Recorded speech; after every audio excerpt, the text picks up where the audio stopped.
സുഹൃത്തുക്കളെ, ഇന്ത്യയിലെ മാധ്യമ സ്വാതന്ത്ര്യത്തെക്കുറിച്ചുള്ള ഒരു സുപ്രധാന കേസിൽ ഡൽഹി ഹൈക്കോടതി ചരിത്രപരമായ ഒരു വിധിയാണ് പുറപ്പെടുവിച്ചിട്ടുള്ളത്.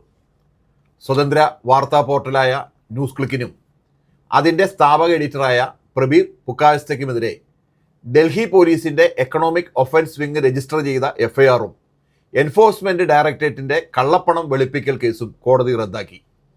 ജസ്റ്റിസ് നീന ബെൻസിലാൽ കൃഷ്ണയുടെ നേതൃത്വത്തിലുള്ള ബെഞ്ച് ഈ കേസ് തുടരുന്നത് നിയമ നടപടികളുടെ ഗുരുതരമായ ദുരുപയോഗം ആണ് എന്ന് നിരീക്ഷിച്ചു.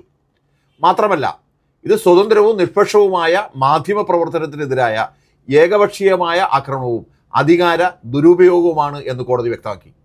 2020 ന്യൂസ് ക്ലിക്കിനെതിരെ കേസ് രജിസ്റ്റർ ചെയ്യപ്പെട്ടത്. അമേരിക്ക ആസ്ഥാനമായ ഒരു കമ്പനിയിൽ നിന്ന് വിദേശ നിക്ഷേപം സ്വീകരിച്ചുവെന്നും ആ പണം ചൈന അനുകൂല പ്രചരണത്തിനായി ഉപയോഗിച്ചുവെന്നുമായിരുന്നു അന്വേഷണ ഏജൻസികളുടെ ആരോപണം.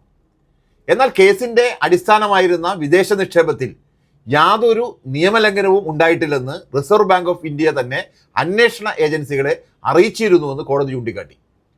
കോടതി വളരെ വ്യക്തമായി പറഞ്ഞു, ഒരു കമ്പനിയുടെ ഓഹരികൾ ഉയർന്ന വിലയ്ക്ക് വാങ്ങിയത് ഒരു സാമ്പത്തിക തീരുമാനമാണ്.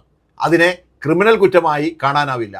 അതുപോലെ തന്നെ ജീവനക്കാർക്ക് ശമ്പളം നൽകുകയോ വാടക നൽകുകയോ കൺസൾട്ടൻസി ഫീസ് നൽകുകയോ ചെയ്യുന്നത് ഒരു ഡിജിറ്റൽ മാധ്യമ സ്ഥാപനത്തിൻ്റെ സാധാരണ ചെലവുകളാണ്. അതിനെ പണം തട്ടിപ്പോ കള്ളം പണം വെളുപ്പിക്കലോ ആയി ചിത്രീകരിക്കാൻ കഴിയില്ല. വഞ്ചനാ കുറ്റം ചുമത്താൻ ആരെങ്കിലും തട്ടിപ്പിനിരയായിരിക്കണം.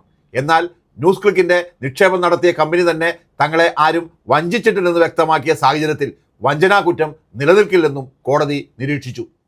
ഈ കേസുമായി ബന്ധപ്പെട്ട് വർഷങ്ങളോളം അന്വേഷണങ്ങൾ നടന്നു. ന്യൂസ് ക്ലിക്കിൻ്റെ ഓഫീസുകളിൽ റെയ്ഡുകൾ നടന്നു. മാധ്യമപ്രവർത്തകരുടെ വീടുകളിൽ പരിശോധനകൾ നടത്തി. കമ്പ്യൂട്ടറുകളും മൊബൈൽ ഫോണുകളും പിടിച്ചെടുത്തു.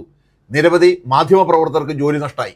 ഏകദേശം 75 മുതൽ 80 വരെ ജീവനക്കാരും ഫ്രീലാൻഡ് മാധ്യമപ്രവർത്തകരും ഇതിൻ്റെ പ്രത്യാഘാതം നേരിട്ടുവെന്നാണ് പ്രബീർ പുക്കായസ്ത പറയുന്നത്. ഒരു മാധ്യമപ്രവർത്തകൻ്റെ ഏറ്റവും പ്രധാനപ്പെട്ട തൊഴിൽ ഉപകരണങ്ങളാണ് കമ്പ്യൂട്ടറുകളും ഫോണുകളും.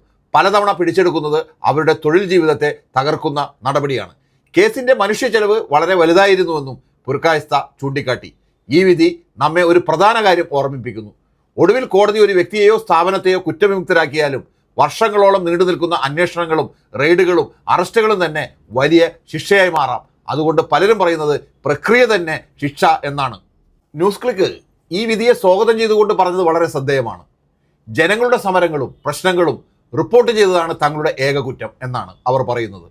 ഈ വിധി തങ്ങളുടെ നിലപാട് ശരിവയ്ക്കുന്നു എന്നും അവർ വ്യക്തമാക്കി. ജനാധിപത്യത്തിൽ സ്വാതന്ത്ര്യ മാധ്യമങ്ങൾ അത്യന്താപേക്ഷിതമാണ്.